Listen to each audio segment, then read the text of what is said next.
السلام عليكم subax wanaagsan awowo subax kasta waxa ku jirta fursad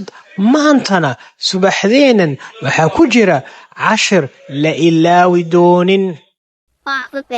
mararka qaarkood qofna kuma arko waxaad samaynayso laakiin ilaahay subxaana mar kasta wuu ku arkayaa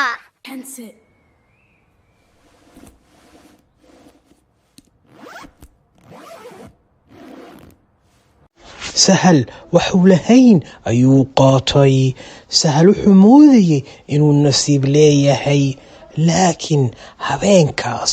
qalbigiisu ma degin runtu mararka qaarkood way adag tahay laakiin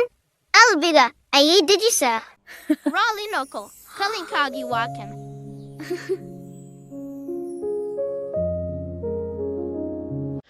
mahadsanid sahal qof daacada waa qof lagu kalsoonaan karo waxaan doortay sahal runtiisa iyo ammaanadiisa awowo daacadnimadu ma keento oo keliya ammaan waxay dhistaa kalsooniduna